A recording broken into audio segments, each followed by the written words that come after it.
नमस्कार, जय हिंद। आप सभी का सिलेक्शन आइडिया विद केपी में हार्दिक अभिनंदन है। अध्ययन करेंगे हम लोग हिंदी प्रैक्टिस सेट 13 का, जो कि उत्तर प्रदेश पुलिस भर्ती परीक्षा के लिए महत्वपूर्ण है। पहला प्रश्न है हम लोगों का, वन में लगने वाली आग वाक्यांश के लिए एक शब्द है। पहला ऑप्शन है बड़वाग्नि, दूसरा विकल्प है दावाग्नि, तीसरा विकल्प है विराग्नि और चौथा विकल्प है जठराग्नि। इसका सही उत्तर है दूसरा विकल्प दावाग्नि। वन में लगने वाली आग को दावाग्नि कहते हैं। अगला प्रश्न है कि यथारुचि में कौन सा समास है। पहला विकल्प है द्वंद्व समास, दूसरा विकल्प है द्विगु समास, तीसरा विकल्प है अव्ययीभाव समास और चौथा विकल्प है बहुब्रीहि समास। इसका सही उत्तर है अव्ययीभाव समास। अगला प्रश्न है कि बालिका निबंध लिख रही है में कौन सी क्रिया है। पहला विकल्प अकर्मक क्रिया, दूसरा विकल्प सकर्मक क्रिया, तीसरा विकल्प संयुक्त क्रिया और चौथा विकल्प है परिणार्थक क्रिया। दिया गया है वाक्य जो कि बालिका निबंध लिख रही है। इसमें क्रिया को पहचानने के लिए कौन अथवा क्या का प्रश्न करेंगे। यदि इन दोनों का उत्तर मिलेगा तब वाक्य में सकर्मक क्रिया होगी। कौन लिख रहा है, बालिका लिख रही है। क्या लिख रही है, निबंध लिख रही है, अर्थात वाक्य में सकर्मक क्रिया है। प्रश्न है कि तद्भव शब्द कौन सा है। ये 3 शब्द दे रखे हैं, इसमें तद्भव शब्द छांटना है। पहला विकल्प है रेखा, दूसरा है पांत, तीसरा है पंक्ति और चौथा विकल्प है इनमें से कोई नहीं। इसका सही उत्तर है पांत। पांत है वह तद्भव है, बकाया दो शब्द हैं वह तद्भव नहीं है। अगला प्रश्न है कि विस्तार का विलोम शब्द क्या है। विस्तार का विलोम शब्द पूछ रहा है। पहला विकल्प है लघु, दूसरा विकल्प है छोटा, तीसरा विकल्प है सूक्ष्म और चौथा विकल्प है संक्षेप। इसका सही उत्तर है संक्षेप। संक्षेप जो कि विस्तार का विलोम शब्द है। उसके बाद प्रश्न है कि सूर्य का पर्यायवाची है। सूर्य का पर्यायवाची के लिए पहला विकल्प है भास्कर, दूसरा विकल्प है मार्तंड, तीसरा विकल्प है प्रकाश और चौथा विकल्प है तेज। यहाँ पर भास्कर की जगह भावकर होगा। सही उत्तर है इसका मार्तंड, यानी कि दूसरा विकल्प जो कि सही है, भास्कर की जगह भावकर होगा। अगला प्रश्न है कि बसंत में नाचा बहुत मेरा मनमयूर। बसंत में नाचा बहुत मेरा मनमयूर रेखांकित अंश में कौन सा अलंकार है। पहला विकल्प यमक अलंकार, दूसरा विकल्प उत्प्रेक्षा अलंकार, तीसरा विकल्प रूपक अलंकार, चौथा विकल्प है उपमा अलंकार। इसका सही उत्तर है रूपक अलंकार। प्रश्न है कि वह अच्छा इंसान है। वह कैसा इंसान है, अच्छा इंसान है में सर्वनाम का भेद है। पहला विकल्प पुरुषवाचक, दूसरा विकल्प निश्चितवाचक, तीसरा विकल्प है अनिश्चितवाचक और चौथा विकल्प है निजवाचक। वाक्य में क्या है, वाक्य में निश्चित हो रहा है, क्या लिखा है, वह अच्छा इंसान है। जब ये लिखा हो वाक्य में किसी का निश्चितता का बोध हो रहा हो तब वाक्य में निश्चितवाचक सर्वनाम होगा।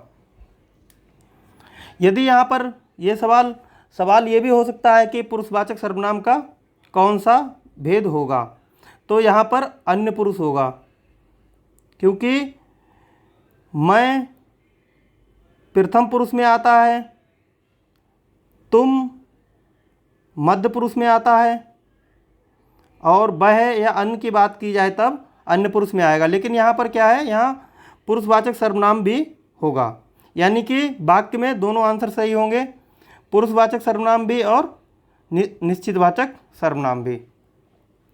अगला प्रश्न है कि गुण संधि का उदाहरण है। पहला विकल्प है महोत्सव, दूसरा विकल्प है महोत्सवी, तीसरा विकल्प है अन्वेषण, चौथा विकल्प है गायन। इसका सही उत्तर है महोत्सव।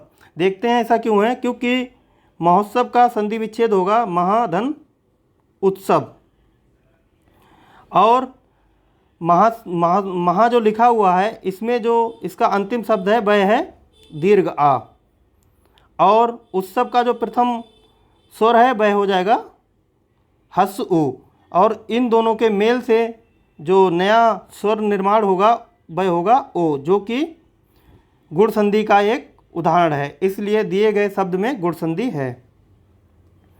अगला प्रश्न है कि किस शब्द में आवट प्रत्यय नहीं है, यानी कि किस शब्द, नीचे दिए गए जो विकल्प हैं उसमें किसमें आवट का प्रयोग नहीं हुआ है, जैसे कि लिखावट, लिख धन आवट, थकावट, थक धन आवट, रुकावट, लेकिन महावट में आवट का प्रयोग नहीं हुआ है, महावट में बट का प्रयोग हुआ है, महा धन बट, इसलिए दिए गए प्रश्न का जो उत्तर है वह होगा महावट।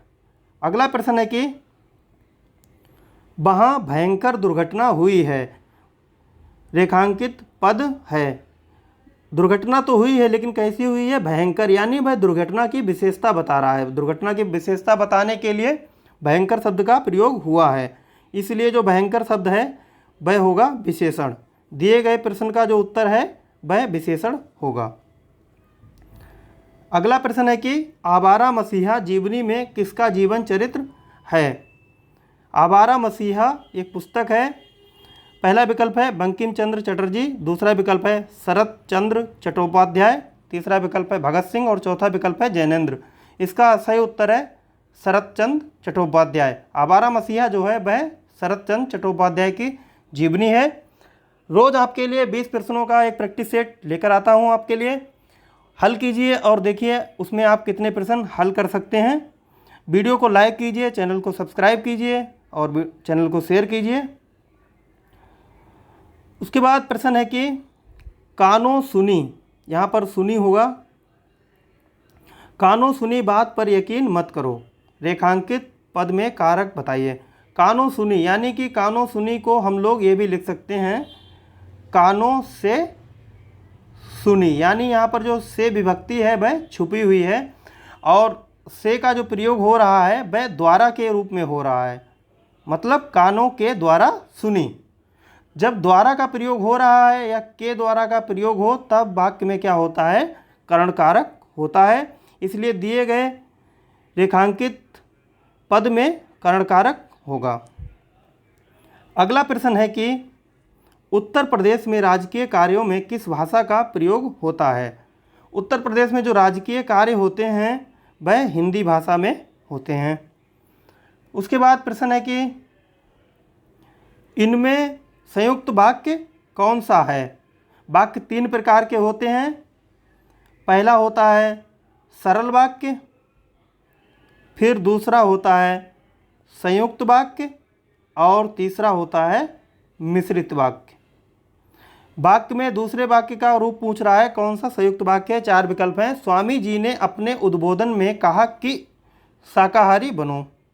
दूसरा विकल्प है दरवाज़ा खुला रह गया अतः चोर घर में घुस आए। तीसरा विकल्प है छात्राओं ने अत्यंत सुंदर भरतनाट्यम प्रस्तुत किया।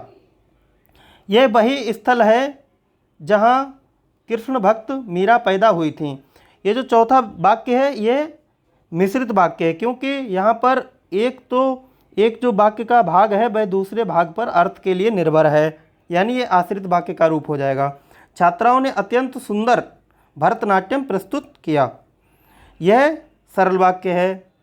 दरवाज़ा खुला रह गया अतः चोर घर में घुस आए, जो अतः है वह यहाँ पर 2 वाक्यों को जोड़ने का कार्य कर रहा है। दरवाज़ा खुला रह गया एक वाक्य हो गया, अतः चोर घर में घुस आया ये वाक्य का दूसरा भाग हो गया, और कोई भी अपने अर्थ के लिए दूसरे पर निर्भर नहीं है, इसलिए दूसरा विकल्प जो है दरवाज़ा खुला रह गया अतः चोर घर में घुस आए यह सही उत्तर है, यानी कि विकल्प 2 सही उत्तर है। उसके बाद प्रश्न है कि बरबे के समचरणों में कितनी मात्राएं होती हैं। बरबे में जो मात्राओं का प्रयोग होता है वह होता है 12, 7, 12, 7, यानी कि समचरणों में 7 मात्राएं होती हैं और विषम चरणों में 12 मात्राएं होती हैं। तो बरबे के समचरणों में कितनी मात्राएं होती हैं, 7। इसका तीसरा विकल्प सही उत्तर है। अगला प्रश्न है कि सघोष वर्ण कौन सा है। प्रत्येक वर्ग का यानी का वर्ग, चा वर्ग, इस प्रकार से 5 वर्गों में जो तीसरा, चौथा और 5वां वर्ण होता है वह सघोष वर्ण होते हैं। यानी यहाँ पर जो बा है वह क्या, जो पा वर्ग है उसका तीसरा वर्ण है बा, इसलिए सही उत्तर है हमारा तीसरा विकल्प बा। प्रश्न है कि मुदित महीपति मंदिर आए, सेवक सचिव सुमंत बुलाए में कौन सा अलंकार है? पहला विकल्प है यमक अलंकार, दूसरा है श्लेष अलंकार, तीसरा विकल्प है अनुप्रास अलंकार, चौथा विकल्प इनमें से कोई नहीं। इसका सही उत्तर है अनुप्रास अलंकार। प्रश्न है कि शोक कौन से रस का स्थायी भाव है? शोक कौन से रस का स्थायी भाव है? पहला विकल्प हास्य रस, दूसरा विकल्प करुण रस, तीसरा विकल्प वीर रस और चौथा विकल्प है शांत रस। इसका सही उत्तर है करुण रस।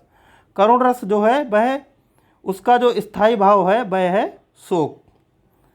उसके बाद प्रश्न है कि शानदार बहुत अच्छा खेलते हो में कौन सा चिन्ह प्रयुक्त हुआ है? शानदार बहुत अच्छा, शानदार अच्छा खेलते हो यानी कि क्या हो रहा है यहाँ पर, वह आश्चर्यचकित हो रहा है, और जब आश्चर्य के साथ या हर्ष या खुशी इत्यादि को प्रदर्शित करने के लिए विस्मयादिबोधक विराम चिन्ह का प्रयोग किया जाता है। इसलिए वाक्य में विस्मयादिबोधक विराम चिन्ह का प्रयोग हुआ है। इसका सही उत्तर है विस्मयादिबोधक। अगला प्रश्न है, कल